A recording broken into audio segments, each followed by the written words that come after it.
لیکن چونکہ بنو ہاشم سے تھے اور بنو ہاشم آپ کو پتہ ہے متولی تھے کعبہ شریف کے، انہوں نے اپنے آپ کو ابو ذر غفاری کے اوپر گرا لیا کہ تاکہ ان کو کوئی مارے نہ. انہوں نے کہا تمہیں پتہ نہیں ہے قبیلہ یعنی غفاری قبیلے سے تعلق رکھتا ہے تو اس کے قبیلے کے لوگ آ کے یہاں پہ لڑائی کریں گے ہم سے. کیونکہ قبائلی سسٹم تھا نا، اس میں یہ نہیں دیکھا جاتا تھا کہ اس کا مذہب کیا ہے، پہلے نمبر پہ دیکھا جاتا ہے یہ ہمارے قبیلے کا ہے، تم نے ہمارے قبیلے کے بندے کو مارا ہے تمہیں نہیں چھوڑیں گے.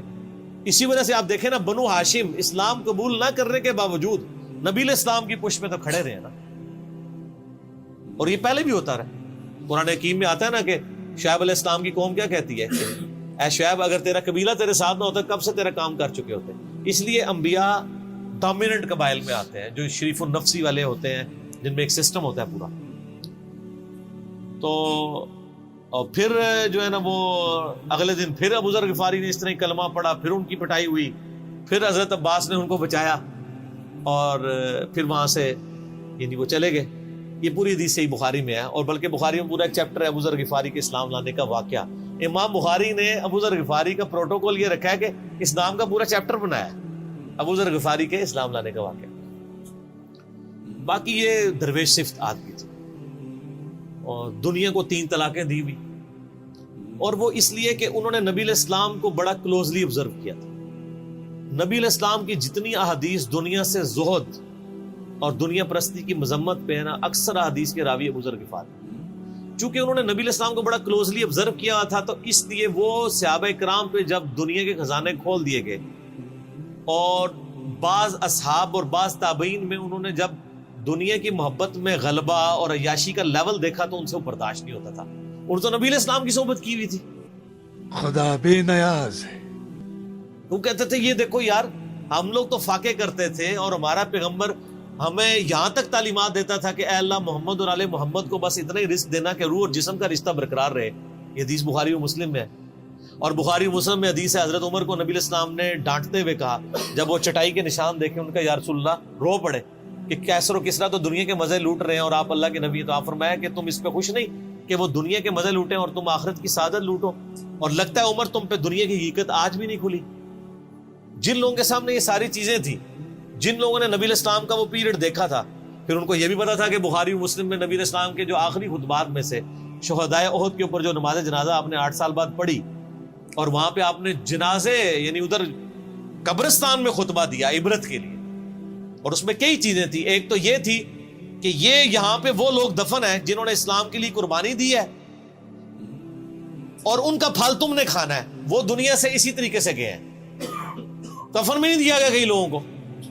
نمبر 2، اسی میدان میں مال غنیمت سمیٹنے کی وجہ سے ایک فتح شکست میں بدل گئی تھی، جبکہ اللہ کے نبی بھی موجود تھے. اللہ نے اس کا بھی لحاظ نہیں کیا اور وہ فتح شکست میں بدل گئی کہ انہوں نے مال غنیمت لپیٹنے میں نبی علیہ السلام کی حکم حدولی کر دی، تو تاکہ بعد میں یہ معاملہ نہ ہو. تو وہاں آپ کا خطبہ بخاری مسلم دونوں میں آپ نے فرمایا کہ، اور حضرت عقبہ ابن عامر کہتے ہیں میں نے آخری دفعہ نبی علیہ السلام کو ممبر پہ اسی دن دیکھا تھا.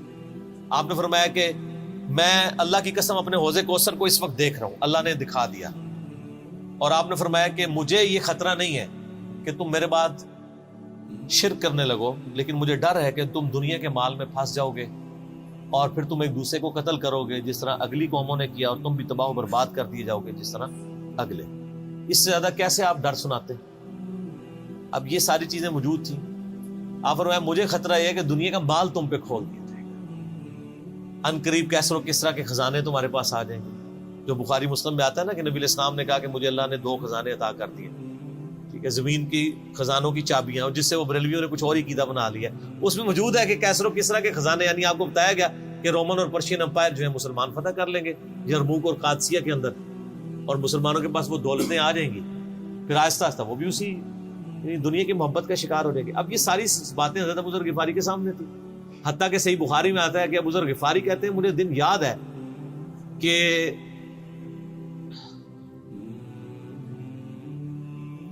نبی علیہ السلام نے فرمایا کہ ابو ذر وہ احد پہاڑ دیکھ رہے، تو کہتے ہیں میں نے احد پہاڑ کی طرف دیکھا اور میں یہ سوچ رہا تھا کہ ابھی مجھے آپ کسی کام کے سلسلے میں وہاں بھیجیں گے.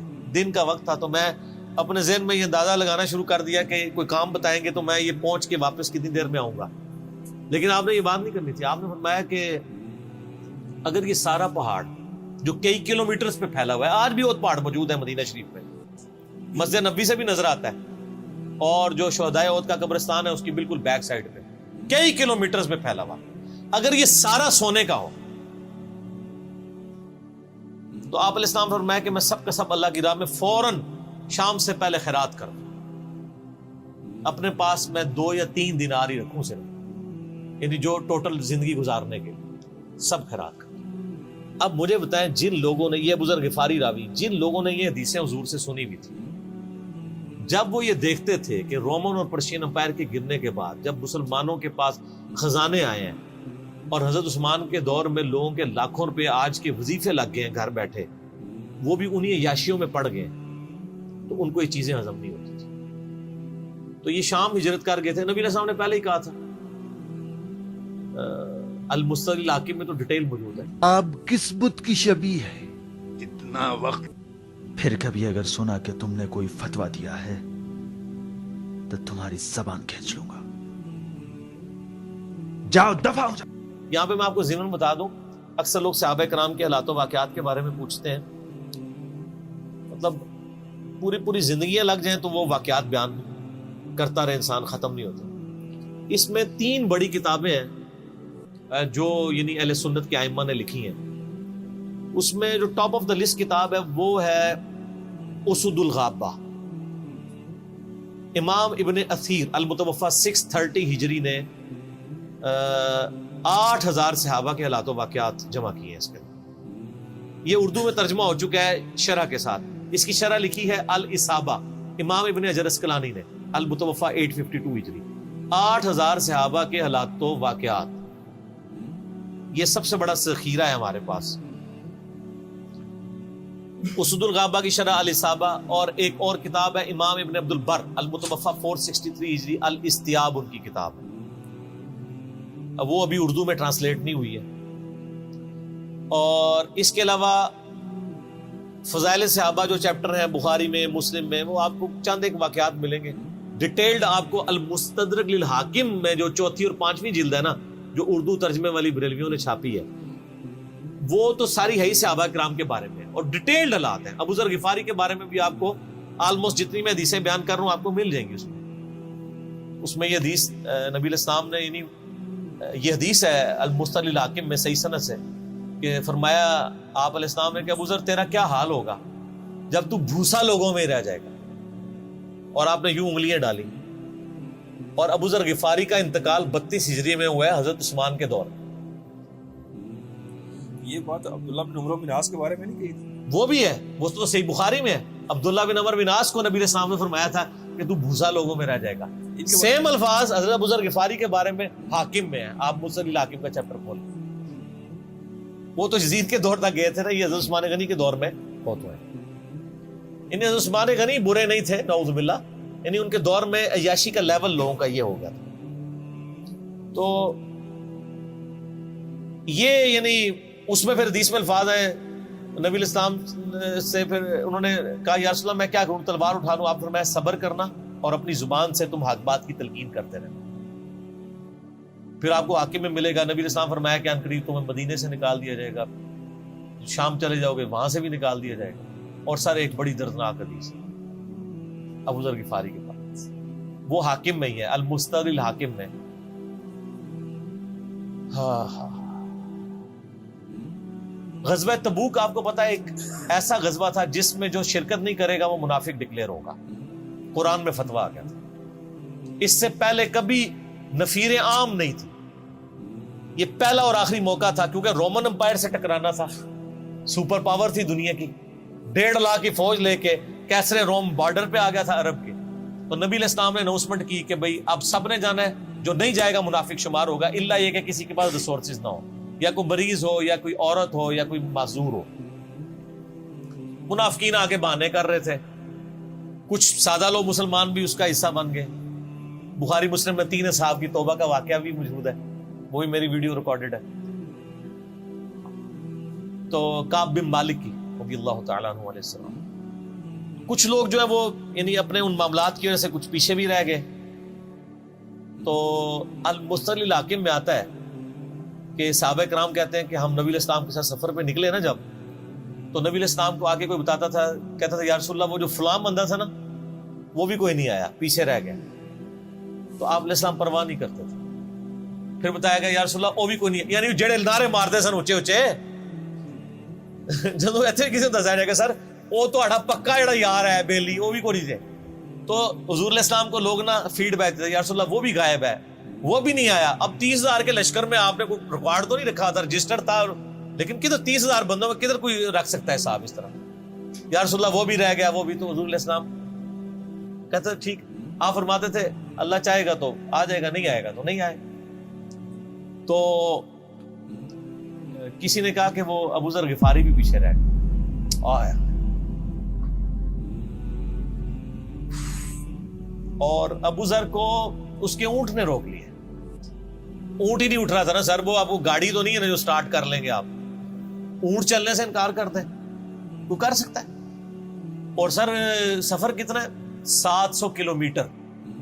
700 کلومیٹر کا ریگستانی سفر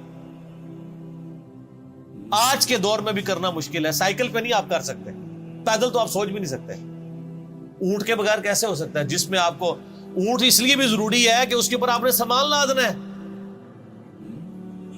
پانی نہیں راستے میں پینا. ریگستان میں تو کئی کلومیٹر تک کچھ بھی نہیں ہوتا، بھوکے پیاسے مریں گے. پھر آپ قافلے سے بھی جدا ہیں. تو ابو ذر غفاری کوشش کرتے رہے کس طریقے اونٹ. اسی دوران قافلہ نکل گیا آگے، تو وہ اونٹ اٹھا ہی نہیں ہے. تو حضرت ابو ذر غفاری نے اپنا سامان اپنی پیٹھ پہ لاد دیا، پیدل چل پڑے. ریگستانی سفر. حاکم کی روایت ہے کہ ہم نے دیکھا دور سے ایک اکیلا شخص آ ہے جس کی پیٹھ کے اوپر بورا لدا ہوا ہے. تو نبی علیہ السلام کی آپ محبت دیکھے، آپ نے فرمایا کہ تو ابو ذر ہو جا، یعنی جو آنے والا شخص ہے تو ابو ذر ہو. یعنی حضور نے خواہش کا اظہار کیا. آپ کو نظر تو نہیں آ رہا تھا یہ کون آ رہا ہے، آپ کی محبت. آپ کو پتا تھا ابو ذر غفاری نہیں رہ سکتا پیچھے. تو صحابہ کہتے ہیں آپ نے فرمایا تو ابو ذر ہو جا. تو صحابہ کہتے ہیں تھوڑی دیر بعد جب وہ قریب آئے تو ہم نے پہچان لیا ابو ذر غفاری ہیں. تو جب ہم نے پہچان لیا نا تو حضور علیہ السلام نے ان کے پہنچنے سے پہلے آپ نے فرمایا ابو ذر کو دیکھو اکیلا آ رہا ہے، اکیلے ہی دنیا سے جائے گا اور قیامت دن بھی اکیلا اٹھایا جائے گا. یہ اس حدیث کا بھی کچھ حصہ باقی ہے، میں بعد میں بیان کروں. پہلے میں اس کو کنکلوڈ کر لوں کہ صحیح بخاری میں آتا ہے کہ حضرت ابو ذر غفاری شام چلے گئے تھے. وہاں پہ چونکہ گورنر تھے حضرت معاویہ رضی اللہ تعالیٰ عنہ.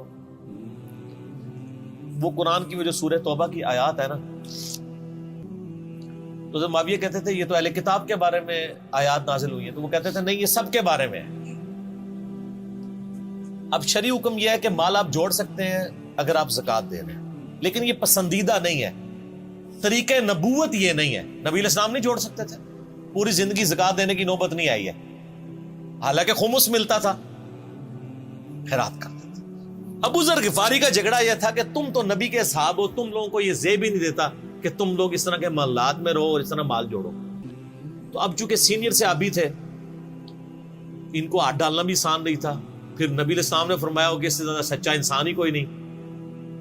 تو حضرت معاویہ نے خط لکھا حضرت عثمان کو کہ جی اس بندے سے میری جان چھڑائے نا، اس کو آپ واپس بلائیں. حضرت معاویہ نے جب خط لکھا تو حضرت عثمان نے ان کو کہا تم مدینہ شریف واپس آ جاؤ.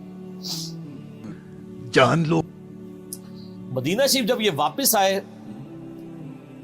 تو صحیح بخاری میں آتا ہے کہ لوگوں کا جھمگٹا لگ گیا ابو ذر غفاری کے گرد. لوگوں کو پتا تھا یہ تو بڑا زہد والا بندہ ہے. تو ابو ذر غفاری وہی حدیثیں سنایا کرتے تھے کہ حضور نے فرمایا یہ پہاڑ سونے کے برابر ہو تو میں خیرات کر دوں گا. جبکہ باقی صاحب کہتے تھے کہ مال جوڑنا جائز ہے اگر زکوٰۃ کوئی دیتا رہے. وہ یہ کہتے تھے کہ یار یہ تم لوگوں کو تو زیب نہیں نہ دیتا، یار تم لوگ تو یہ باتیں نہ کرو، تم لوگ نبی کی صحبت یافتہ ہو، تم لوگوں کو تو زہد ہونی چاہیے تم لوگوں کی زندگی میں. اب لوگوں کا ہجوم ان کے گرد لگ گیا اور پھر حضرت عثمان نے ان کو خلیفہ وقت بلایا اور کہا کہ یار تو خود ہی مدینہ شریف چھوڑ کے یہاں سے چلا جا، تیری وجہ سے فتنہ کھڑا ہو۔ حضرت عثمان نے کہا میں نے تو نبی علیہ السلام سے سنا تھا کہ حکمرانوں کی اطاعت کرنا، صبر کر لینا۔ تو ایک زبدہ نامی کا ایک گاؤں تھا مدینہ شریف کے پاس، شہر سے ہٹ کے، تو وہ پھر وہاں پہ ہجرت کر گئے۔ آپ دیکھیں ریونج کیسا تھا، لوگ کتنے ڈرے ہوئے تھے کہ ابو ذر اپنی بوڑھا شخص 80-90 سال کا بابا اپنی ایک بڑھیا بیوی کو لے کے اس عمر میں شہر بدر ہو رہا ہے اکیلا۔ آج نہیں آپ سوچ سکتے کسی جگہ آپ اکیلے جا کے پڑاؤ کریں، کسی بیابان کے اندر، ریگستان کے اندر۔ اس زمانے میں آپ سوچ رہے، آج کل بھی آپ مدینہ شریف کے گر چلے ہیں تو آپ وہاں نہیں ایک رات بھی گزار سکتے۔ تو کوئی شخص حضرت ابو ذر غفاری کو سی آف کرنے نہیں آیا سوائے حضرت علی کے، اور وہ بھی مدینے کی باؤنڈری تک آئے۔ ان کو پتا تھا ان کے سٹانس کے بارے میں مدینے کی باؤنڈری سے باہر نہیں جاؤں، اگر مجھے کوئی اس طرح کا یعنی حکم اجازت مل جاتی تو میں تیرے ساتھ جاتا۔ ایران والوں نے حضرت علی علیہ السلام کے زندگی کے آخری 10 سال کے اوپر ایک فلم بنائی ہے، امام علی علیہ السلام۔ اس میں ابو ذر غفاری کے سارے واقعات انہوں نے فلمائے ہیں، دیکھنے والے۔ جب مولا علی چھوڑنے آتے ہیں، پھر جو ان کی ڈیبیٹس ہوتی ہیں مدینہ شریف میں لوگوں کے ساتھ، وہ ساری انہوں نے ویڈیو میں فلما دی۔ جو تجھے کفن دے کے دفنائے گا اور جنازہ بھی پڑے گا، تو نے فکر نہیں کرنی، جب میں مر جاؤں تو میرے ماں کے ان کے مرنے کے بعد مسلمانوں کا ایک قافلہ دور سے آ رہا تھا۔ تو اسی مستقل حاکم کی حدیث میں آتا ہے کہ سر قافلہ بھی سنے پھر کون ہے؟ عبداللہ ابن مسعود۔ ابو ذر غفاری بھی زہد کے امام، ابن مسعود بھی زہد کے امام، ابو درداء بھی زہد کے امام۔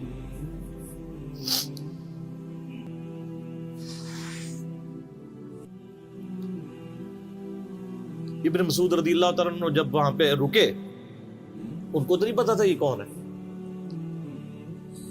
تو انہوں نے کہا بی بی کیا وہ؟ ان کا میرا خامند مر گیا ہے۔ ان کا یہ کون ہے؟ تو انہوں نے کہا ابو ذر غفاری۔ عبداللہ ابن مسعود کی چیخ نکل گئی، چیخ ماری انہوں نے، ان کا واہ۔ اللہ کے نبی نے فرمایا تھا کہ ابو ذر اکیلا آ رہا ہے تبوک کے موقع پہ، دنیا سے بھی اکیلا جائے گا، اور قیامت الدن بھی اکیلا اٹھائے گا۔ یعنی اب اسی سرزمین سے ہی اس نے اٹھنا ہے نا، ہر بندے نے اپنی قبر سے اٹھنا ہے، یعنی وہ مسلمانوں کے قبرستان میں بھی دفن نہیں۔ ایک یہ جو مزار کی رٹ لگائے پھرتے ہیں، میں ان سے پوچھتا ہوں تمہارے بابوں کی کیا اوقات ہے؟ ابو ذر غفاری کا مزار دکھاؤ کدھر؟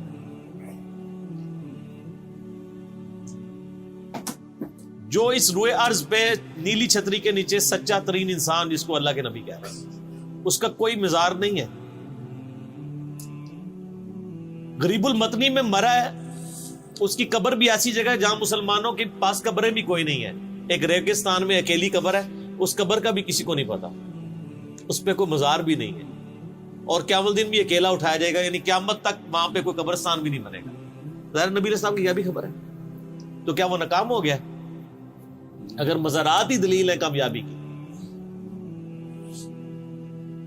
تو عبداللہ ابن مسعود رضی اللہ تعالیٰ نے ان کو غسل دیا، کفن دیا اور دفنا دیا۔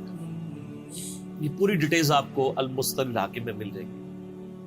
تو ابو ذر غفاری ان چند شخصیات میں سے ہیں جن میں پوری امت کا اتفاق ہے ان کی نیکوکاری کے اوپر۔ شیعہ بھی ان کو بہت رسپیکٹ دیتے ہیں، اہل سنت بھی دیتے ہیں، صوفیاء کے ہاں بھی ان کو امام مانا جاتا ہے زہد کی وجہ سے۔ آپ تصوف کی جتنی کتابیں پڑھیں، چاہے امام غزالی کی ہوں، رسالہ کو شیریہ پڑھیں، اور لوگوں کو بھی پڑھنا شروع کریں، تو ابو ذر غفاری آپ کو زہد کے امام کے طور پہ ملیں گے کہ ان کی زندگی میں یعنی یہ زہد تھا کہ انہوں نے کس طرح کی زندگی گزاری. سر لوگ مجمع میں مرتے ہیں، ان کو یاد کوئی نہیں کرتا. اور ابو ذر غفاری کو آج بھی دنیا یاد کر رہے ہیں، ہم بھی یاد کر رہے ہیں رضی اللہ تعالی علیہ السلام. اللہ تعالیٰ قیامت والے دن ہمیں ایسے نیکوکار لوگوں کا ساتھ نصیب فرمائے. آمین.